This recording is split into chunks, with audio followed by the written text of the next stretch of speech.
Hello, everybody. If you were around a little bit earlier, you'll know that I had some technical difficulties, and so my video started and then abruptly stopped. So, all better now. I'm going to start all over again because it's just been one of those days. Hi, it's Monday. I actually made it. I know it's getting close to the cutoff date for Monday, but it's still Monday, so I feel good. Welcome to the Monday podcast. Um, so, Today, I want to talk about NaNoWriMo prep and planning. But before I do that, I want to talk a little bit about a piece of prep that I did today, which has sort of something to do with nano. It's flu season, and I went and got my flu shot. See my poke. I was good. I got poked today. I got shot. I've done my part to help protect the people. I do recommend if you are able to get the flu shot, please do, because there are people out there who simply can't because of their health, because of their age, high or low. And when you go and get your flu shot, you help protect the people who are not able to.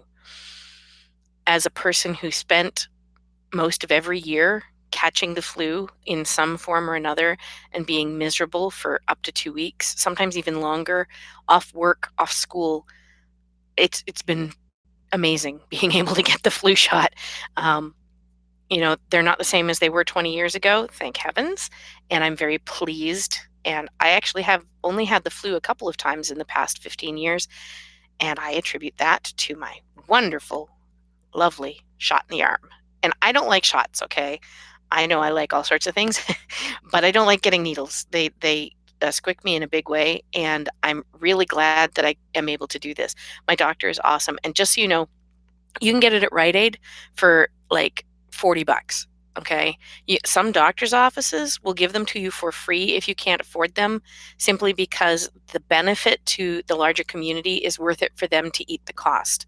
Um, it's really that important and that big a deal. So please consider going out and getting poked. And it will help you because you'll be able to write through NaNoWriMo. Excuse me. With that in mind, I want to talk about planning for NaNoWriMo. One of the things that I've been doing is going through the NaNoWriMo website and going over the tips and tricks that they have on there. So I'm going to actually post the NaNoWriMo web address in the comments for you right there. And the reason that I suggest that you go there is because NaNoWriMo has this thing, it's called the NaNoWriMo Prep 101. And it's how to tackle setting up for things. Now, a lot of the people who are doing this as a kind of a regular thing started back in September, and they do a little bit each week. This does not mean that you can't do this today, okay? You can. You can start doing this right now and just do one thing a day, or just do the things that you feel you need to do. This is not a, you have to do this to participate in Nano. There's no such thing. You do Nano the way that you want to do it, okay? And if that means writing 100 poems, do that. If it means writing a cookbook, do that. Don't let anybody tell you how to do your Nano. You get to do it your way. That said, they have great stuff if you go to the website. The Nano Prep has stuff on developing a story idea, creating complex characters, constructing a detailed plot or an outline, building a strong world, organizing your life for writing, and then finding and managing your time, which is what they're working on right now. How to find, schedule, and manage your time is really hard. There's a whole bunch of different ways that you can do it, and that's kind of what I wanted to talk about today. For me, my best writing time is in the morning. And let me just say, I don't understand that, because I'm miserable in the morning, as many of you many of you who've seen me at a Ren fair or an SCA event will tell you that I wake up in the morning, I'm like, I don't speak. But my brain starts moving. And I think in some ways, writing helps get everything going. So I get that first coffee and I shove some food in my face, and then I sit down. And I sit down until I've written a minimum of 1,500 words, and I aim for 2,000 every single day. of November. And the reason that I do that is because that time from about 9 in the morning to about 11 in the morning, which is the time when I actually can sit down, and most of the time I'm left alone to my own devices. Um, First off, it's a stretch of time that's uninterrupted for me. It's unlikely I get all of my stuff done before 9 a.m. that needs to be done, and then from 9 to 11, pretty much everybody just leaves me be, especially during November because they know I'm writing. And then I just word vomit. I use that term a lot, word vomit. It's one of my favorite things. But by doing by having that as my schedule, even though it's not convenient to my body in that I'm not dressed and I'm certainly not looking like a professional, and sometimes I'm not even verbalizing effectively at the time of the morning, I can write. I'm able to just, I don't know, maybe it's because I'm still half asleep. I have no idea why it works. But when I sit down at the keyboard, I disconnect parts of me and my brain goes directly to my hands. And half the time, I don't even know what I'm writing. It just, the story is, the little movie is running in my brain the way it does when you read a book. And it just comes out my fingers. For me, one of the single most important things when I'm doing that mental dump is that it has to be silent. Or I have to have music in the background that does not have words and that will drown out other sounds. So for a while, my office was right, like my office and my husband's office were back to back. And um, that didn't work because there's no door in between the two offices. And so what would happen is most of the times between 9 and 11, he's not being bothered either. So that's when he schedules meetings. And what would happen is I would have my brain and my hands working directly, except that my ears would start picking up the sounds from the office. And then what he was saying would come out in my novel.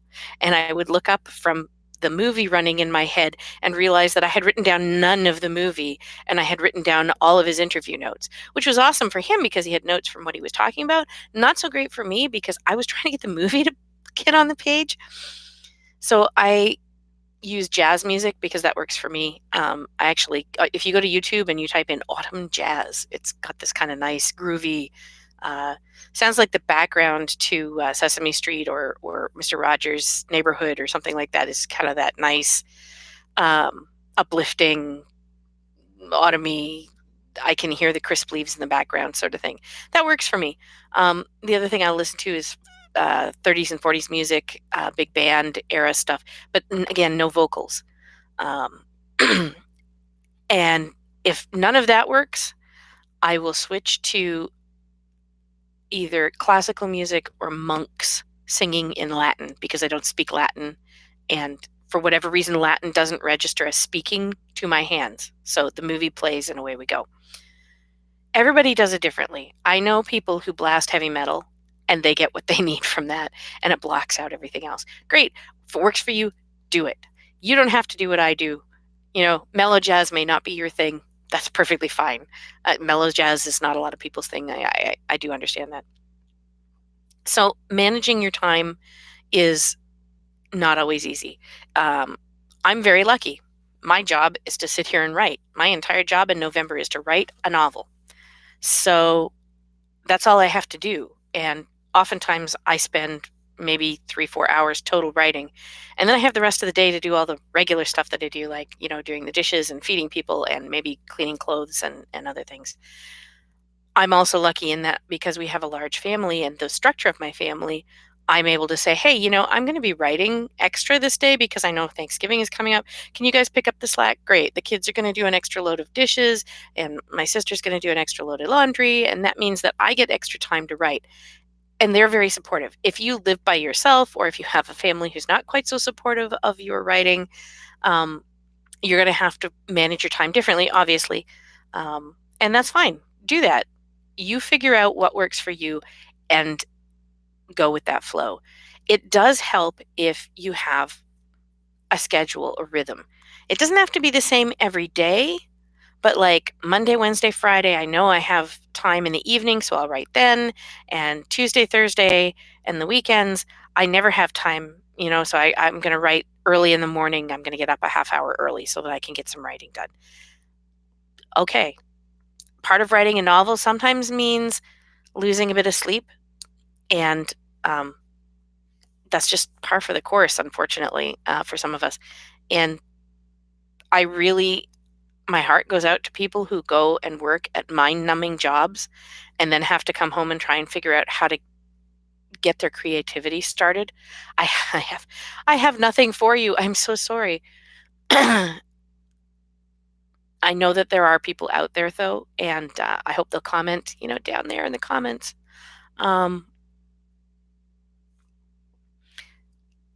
But when you find the times that work for you, stick with them.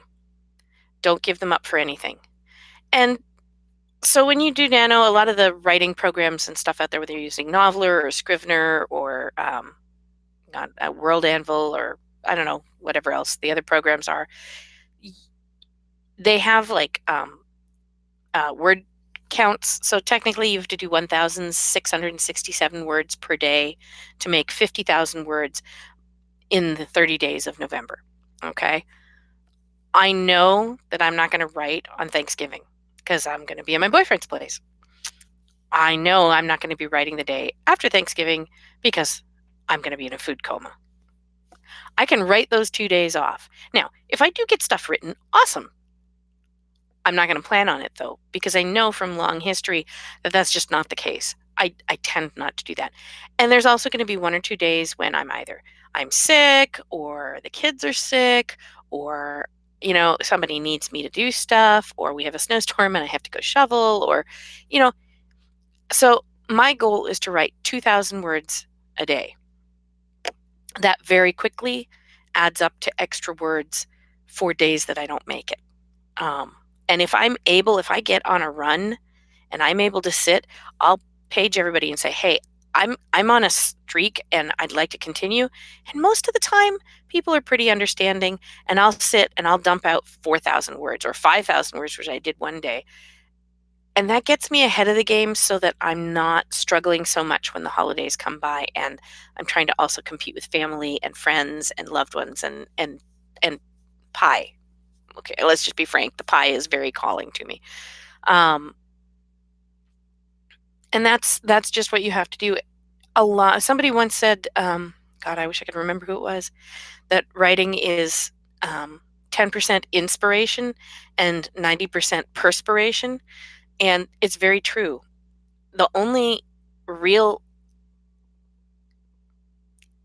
fact that I can give you from a writing standpoint is that you just have to sit down and write. Literally, that's it. Um, I actually put up a new quote on my website because it's Monday and I do that on Mondays. Sorry for the shaky thing. I'm using my thing. I always put a new quote of the week up. And the quote of the week today is from D.P. Cole. And it says, "You can always edit a bad page. You can't edit a blank page." And that's so true. Some people don't like to dump verbally the way that I do when they're writing for Nano, and that's okay. Again, it's your book. You do it. You do you. But if you don't get something down on the paper, there's nothing to edit. And so it's very important to actually write.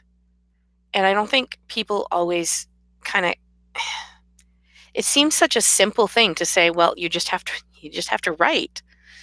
But it's true.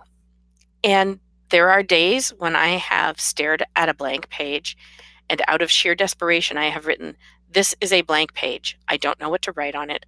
I'm going to just keep typing here until I get an idea. Oh my God, I'm so bored." And so on and so forth. And I do stream of consciousness until something of use comes out. Now, I have other things. I have little story prompts that I can randomly throw in at places in my novel or my book. I have, ideas and plot lines and things written down. And for the cookbook that I'm doing this year, I actually did a lot of the historical research over the summer. And so I'm not actually having to do that research part.